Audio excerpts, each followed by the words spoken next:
Good morning student. आज का हमारा चैप्टर है पाचन तंत्र। शिरोमणि मिशन फैमिली के इस यूट्यूब चैनल पे मैं अभिमन्यु सर आप सभी का वेलकम करता हूँ। तो समझते हैं पाचन तंत्र को। विभिन्न भौतिक व रासायनिक क्रियाओं और एंजाइम की सहायता से भोज्य पदार्थों को सरल, छोटे व घुलनशील अणुओं में बदलना पाचन कहलाता है।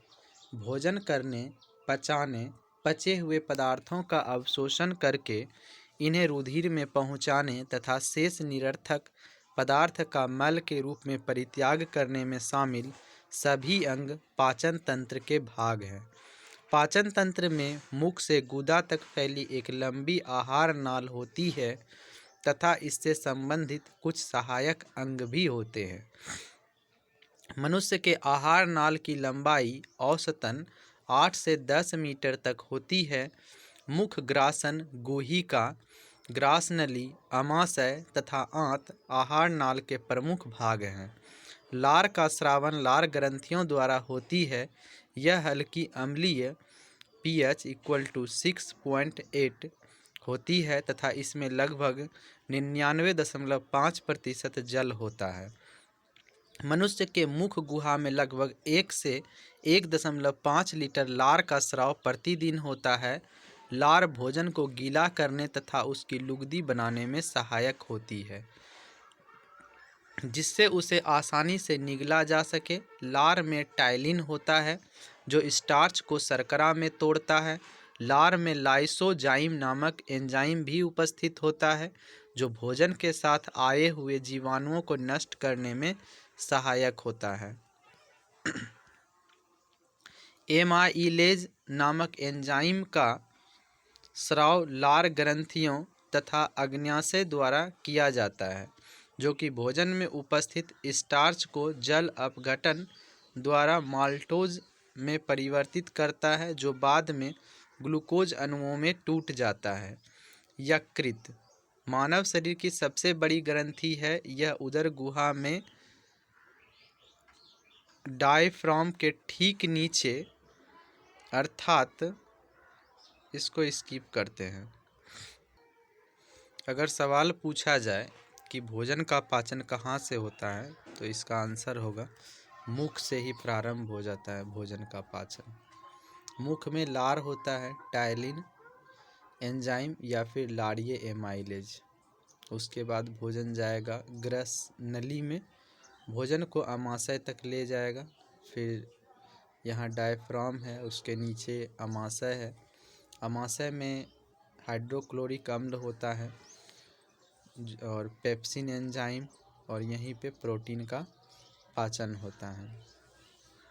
यहीं पर है पित्ताशय। पित्ताशय में वसा का इमल्सीकरण होगा। पित्त का भंडारण कहाँ होता है? पित्ताशय में होता है। यकृत में क्या होता है? पित्त का उत्पादन, ग्लाइकोजेनेसिस और यूरिया का संश्लेषण भी यकृत में होता है। फिर है अग्नाशय। अग्नाशय में होगा, अग्नाशयी रस होता है अग्नाशय में। छोटी आंत का बात करते हैं। छोटी आंत में कार्बोहाइड्रेट का पाचन होता है, वसा का पाचन होता है, प्रोटीन का पाचन होता है और जो पचे हुए पोषक पदार्थ हैं उसका अवशोषण होता है। तो बड़ी आंत में क्या होता है? जल का अवशोषण होता है और फिर गुदा के द्वारा जो है मल का परित्याग होता है। और यहीं पे एक अपेंडिक्स है जिसका कि अब हमारे शरीर में यूज़ नहीं है, इस्तेमाल नहीं है। तो ये अगर कभी प्रॉब्लम करता है तो इसको फिर शरीर से काट करके बाहर निकाल दिया जाता है। मानव शरीर में स्थित पुच्छ या कृमि रूप परिशेषिका की लंबाई लगभग 4 इंच होती है, जो कि एक अवशेषी अंग है। इसका आकार छोटे कृमि की तरह होता है तथा यह बड़ी आंत से सीकम द्वारा जुड़ा होता है।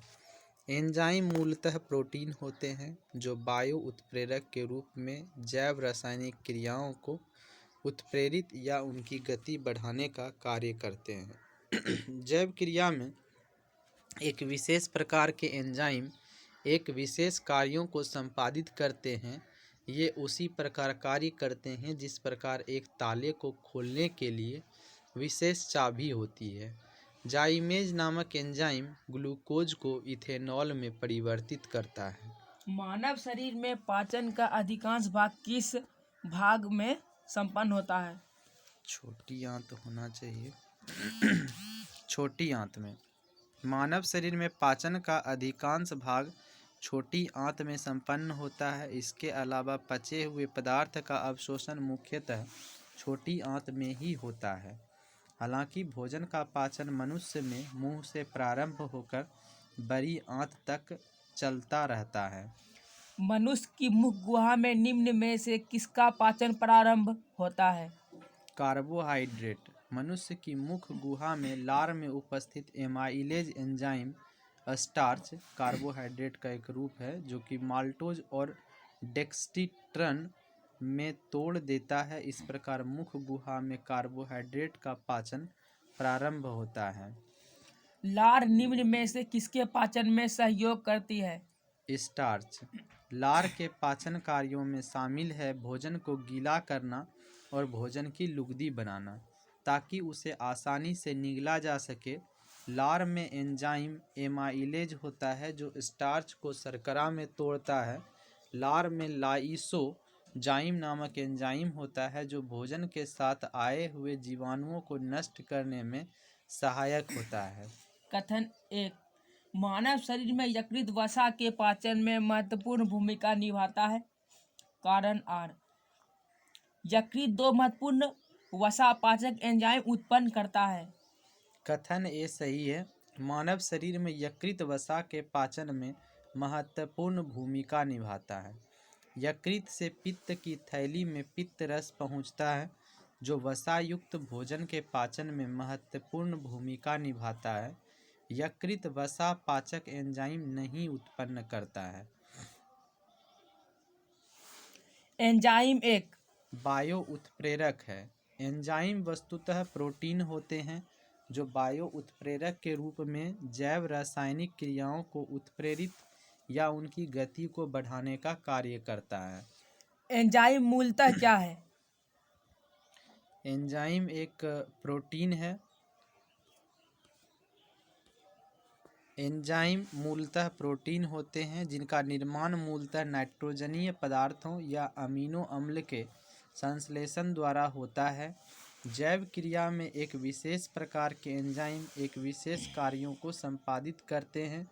यह उसी प्रकार कार्य करते हैं जिस प्रकार एक ताले को खोलने के लिए विशेष चाबी होती है। एंजाइम है प्रोटीन। निम्नलिखित में से कौन सा एंजाइम ग्लूकोज को एथेनॉल में परिवर्तन करने को प्रेरित करता है? जाइमेज। जाइमेज नामक एंजाइम ग्लूकोज को इथेनॉल में परिवर्तित करता है। C6H12O6 ग्लूकोज जाइमेज के उपस्थिति में एथेनॉल 2,6C2H5OH प्लस 2CO2। जैविक सिस्टम लिविंग सिस्टम में रासायनिक क्रिया की प्रक्रिया को तेज कैटेलाइज करने में उत्तरदायी पदार्थ है। एंजाइम। जैविक सिस्टम लिविंग सिस्टम में रासायनिक क्रिया की प्रक्रिया को तेज करने में उत्तरदायी पदार्थ एंजाइम है। सभी एंजाइम प्रोटीन से होते हैं। बहुत से कार्बनिक पदार्थ जैसे प्रोटीन, कार्बोहाइड्रेट एवं वसा को सरल अणुओं में परिवर्तित करने की क्रिया एंजाइम द्वारा संपन्न होती है। निम्नलिखित में से किस एक की उत्पत्ति यकृत का कार्य है? यूरिया।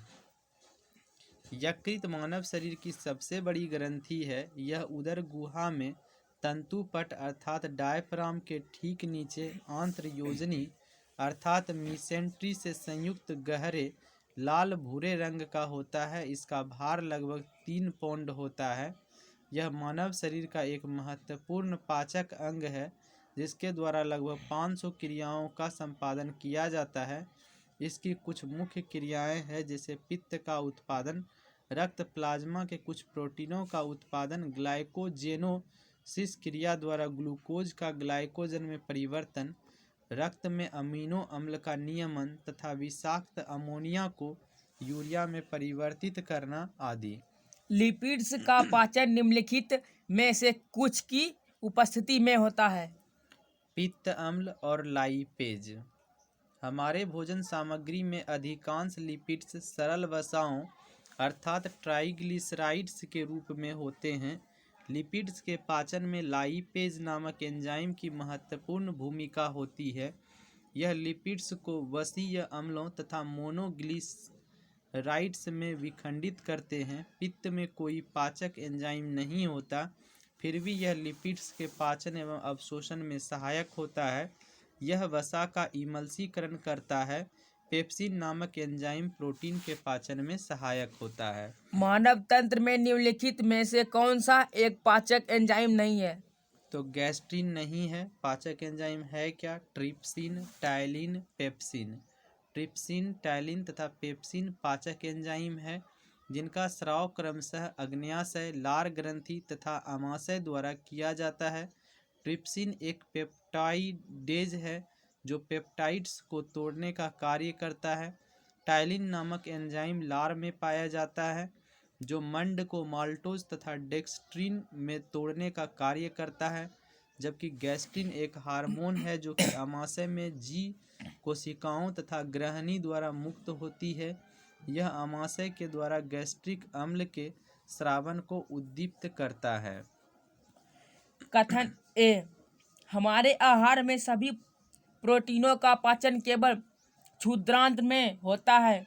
कारण आर, अग्नाशय से प्रोटीनों का पाचन करने वाली एंजाइम को क्षुद्रांत में छोड़ा जाता है। ए गलत है, आर सही है। अग्न्याशय से प्रोटीनों का पाचन करने वाली एंजाइम को क्षुद्रांत में छोड़ा जाता है। आहार नाल में प्रोटीनों का पाचन आमाशय में ही प्रारंभ हो जाता है, जिसके लिए जठर रस में पेप्सिन नामक एंजाइम भोजन के प्रोटीन को पेप्टोन में बदल देती है। आमाशय के पश्चात भोजन जब ग्रहणी में पहुंचता है तो अग्न्याशय द्वारा अग्न्याशयिक रस भोजन से जा मिलता है, जिसमें प्रोटीन के पाचन के लिए ट्रिप्सिन नामक एंजाइम होता है जो कि प्रोटीन को पॉलीपेप्टाइड में परिवर्तित कर देता है। प्रोटीनों में के पाचन में सहायक एंजाइम है ट्रिप्सिन। स्टार्च को जल अपघटन से ग्लूकोज हाइड्रोलाइसिस स्टार्च बनाने वाला एंजाइम है। एमाइलेज। एमाइलेज नामक एंजाइम का स्राव लार ग्रंथियों तथा अग्न्याशय द्वारा किया जाता है जो कि भोजन में स्टार्च के जल अपघटन एवं ग्लूकोज निर्मित करता है। कौन से परिवर्तन में एंजाइम ट्रिप्सिन उत्प्रेरक का कार्य करता है? प्रोटीन को अमीनो अम्लों में।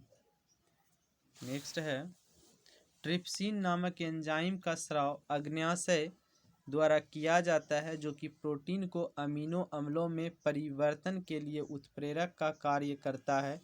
ध्यातव्य है कि अग्न्याशय एक मिश्रित ग्रंथि है जिससे हार्मोन तथा पाचक रस का स्राव होता है। पाचक रस क्षारीय होते हैं जिन्हें अग्नाशयिक रस भी कहते हैं।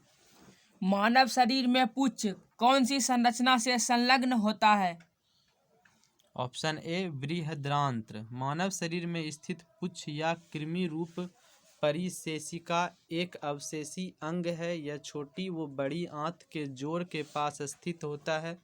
इसका आकार छोटे कृमि की तरह का होता है जो बड़ी आंत से सीकम द्वारा जुड़ा होता है। आरंभ में जीवन पूर्णतः शाकाहारी था, जिसमें सेल्यूलोज युक्त पत्तियों के पाचन के लिए इस अंग का उपयोग किया जाता था। कालांतर में मानव सभ्यता के विकास के साथ मनुष्यों के सर्वाहारी होने के कारण इस अंग का कार्य समाप्त हो गया। इस प्रकार यह अंग वर्तमान समय में अवशेष मात्र रह गया, जबकि शाकाहारी जंतुओं गाय, बैल इत्यादि में सेल्यूलोज पाचन हेतु पुच्छ आज भी विकसित अवस्था में है। मानव शरीर में क्षुद्रांत के 3 संरचनात्मक भागों की लंबाई का कौन सा सही ह्रासमान क्रम है? शेषांत्र, मध्यांत्र, ग्रहणी। मानव शरीर में उपस्थित क्षुद्रांत या छोटी आंत आहार नाल का एक भाग होती है जो कि आमाशय तथा बड़ी आंत के मध्य स्थित होती है। इसमें अधिकांश भोजन का पाचन होता है तथा पचे भोजन का अवशोषण किया जाता है। यह ग्रहणी, मध्यांत्र तथा शेषांत्र में विभेदित होता है, जिनकी क्रमशः लंबाई 25 सेंटीमीटर, 2.5 मीटर तथा 3.5 मीटर होती है। छोटी आंत अत्यधिक कुंडलित नलिका होती है। एंजाइम तथा उसके कार्यों के सही जोड़े का चयन करें। सही जोड़ा इसका है, आंसर क्या है? Option B. Option B. Option B E coli प्रतिबंधित न्यूक्लियस 2 डीएनए को विशिष्ट स्थलों पर काटने के लिए। ई कोलाई बैक्टीरिया से स्रावित एक एंजाइम ई कोलाई प्रतिबंधित एंडोन्यूक्लियस 2 या इको R2 डीएनए को विशिष्ट स्थलों पर काटने के लिए प्रयुक्त होता है। निम्नलिखित में से कौन सा लार की सहायता से पच जाता है? स्टार्च। लार में उपस्थित एमाइलेज एंजाइम स्टार्च को शर्करा में तोड़कर इसके पाचन में सहायता करता है। ए, मानव शरीर सेल्यूलोज के पाचन में असक्षम है। कथन आर, मानव शरीर में स्टार्च अपघटक एंजाइम डाइस्टेस विद्यमान रहता है। आंसर है बी। ए और आर दोनों सही है। आर ए का सही स्पष्टीकरण नहीं है। मानव शरीर सेल्यूलोज के पाचन में असक्षम है। मानव शरीर में स्टार्च अपघटक एंजाइम डाइस्टेस विद्यमान रहता है। मनुष्य के पाचन तंत्र में सेल्यूलोज को पचाने वाले एंजाइम नहीं पाए जाते हैं, परंतु स्टार्च अपघटक एंजाइम लारीय डाइस्टेस जो स्टार्च को माल्टोज में तोड़ता है, मनुष्य की लार में भी पाया जाता है। अतः दोनों कथन सही है, परंतु डाइस्टेस की वजह से सेल्यूलोज का पाचन नहीं होगा, यह तर्कसंगत नहीं है। अतः दूसरे कथन पहले कथन की व्याख्या नहीं करता है। शरीर में अतिरिक्त ग्लूकोज ग्लाइकोजन में परिवर्तित होकर भंडारित रहता है। यकृत में। मानव शरीर की सबसे बड़ी ग्रंथि यकृत है, जिसका प्रमुख कार्य रक्त में उपस्थित अतिरिक्त ग्लूकोज को ग्लाइकोजन के रूप में परिवर्तित करके संचित रखना है। आवश्यकता अनुसार यह ग्लाइकोजन ग्लूकोज में बदलकर शरीर को ऊर्जा प्रदान करता है। इस प्रकार यकृत अतिरिक्त शर्करा एवं ऊर्जा में सामंजस्य बनाए रखता है। यकृत एवं मांसपेशियों में ऊर्जा जमा होती है ग्लाइकोजन के रूप में। शरीर की कोशिकाओं को कार्य करने के लिए ऊर्जा की आवश्यकता होती है। यह ऊर्जा शुगर, वसा, प्रोटीन की रासायनिक क्रियाओं से प्राप्त होती है। शुगर शरीर में ग्लूकोज में परिवर्तित हो जाती है, जो एक सरल शर्करा है। यह अवशोषित होकर रक्त से विभिन्न अंगों ऊतकों में पहुंच जाती है। यकृत मांसपेशियों में मुख्यतः ग्लूकोज ऊर्जा ग्लाइकोजन के रूप में जमा होता है। मानव शरीर की सबसे बड़ी ग्रंथि कौन सी होती है? यकृत।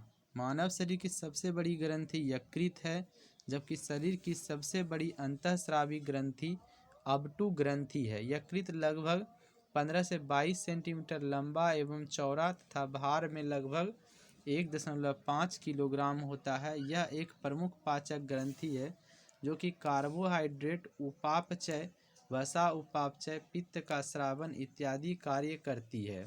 मानव शरीर में सबसे बड़ी ग्रंथि है यकृत। मानव शरीर की सबसे बड़ी ग्रंथि यकृत है। निम्न अंगों में से पित्त का संचय किसमें होता है? पित्ताशय। पित्त का स्रावन यकृत द्वारा होता है, किंतु इसके संचय का कार्य पित्ताशय करता है। इसके अलावा यह यकृत से आए पित्त से जल सोख कर इसका अत्यधिक सांद्रण भी करता है। पित्ताशय लगभग 8 सेंटीमीटर लंबी तथा 4 सेंटीमीटर चौड़ी अंडाकार थैली होती है, जो कि उदर गुहा में स्थित होती है। शरीर के किस भाग में पित्त का निर्माण होता है? यकृत। पित्ताशय में उपस्थित पत्थर निम्नलिखित में से किसका पाचन प्रभावित करता है? वसा का। पित्ताशय यकृत से उत्पन्न पित्त का भंडारण करता है। पित्ताशय के अंदर पित्त अवयवों के संघनन से बना हुआ रवाकृत जमाव ही पित्त की पथरी है।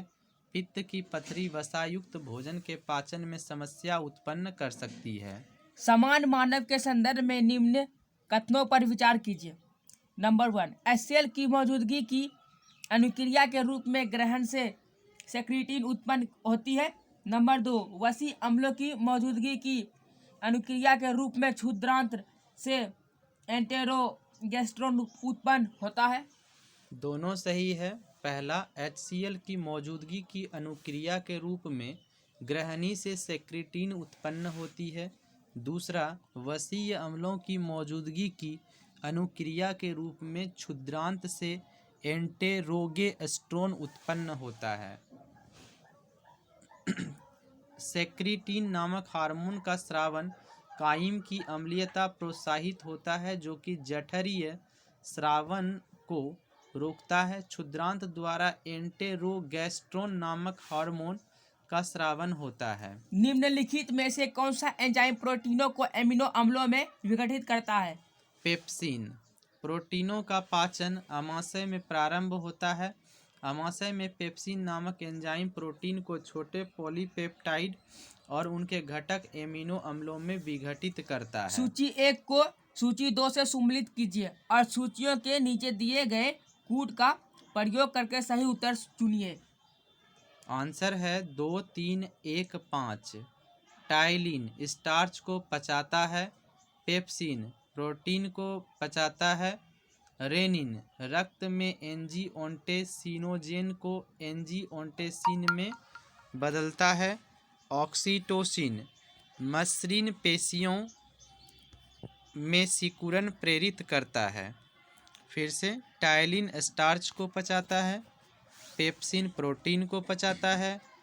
रेनिन रक्त में एंजियोटेंसिनोजेन को एंजियोटेंसिन में बदलता है। ऑक्सीटोसिन मसृण पेशियों में सिकुड़न प्रेरित करता है।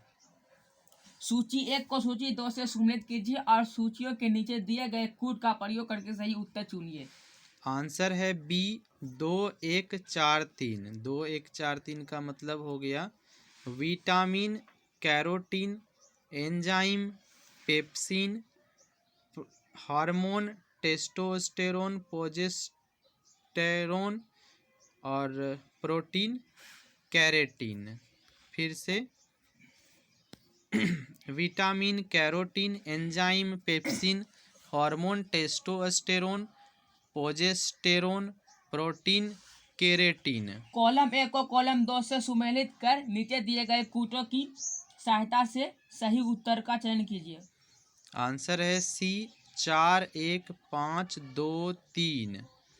द्राक्षा शर्करा ग्लूकोज, फल शर्करा फ्रक्टोज। उसके बाद है 5, 2, 3।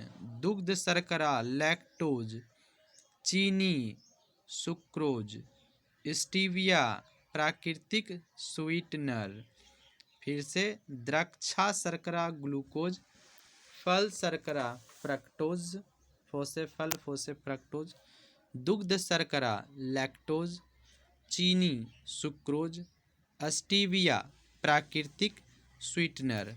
ग्लूकोज का सूत्र है C6H12O6। ग्लूकोज एक सरल कार्बोहाइड्रेट है। इसका रासायनिक सूत्र C6H12O6 है। यह जल, एसिटिक अम्ल तथा कई अन्य विलायकों में घुलनशील होता है। यह स्वाद में मीठा होता है। अगला चैप्टर है हमारा विटामिन एवं पोषण। तो इसको हम लोग शुरू करेंगे अगले क्लास में, अगले वीडियो में। तब तक आप पढ़ते रहिए, हंसते खेलते रहिए। वीडियो देखने के लिए आपका धन्यवाद।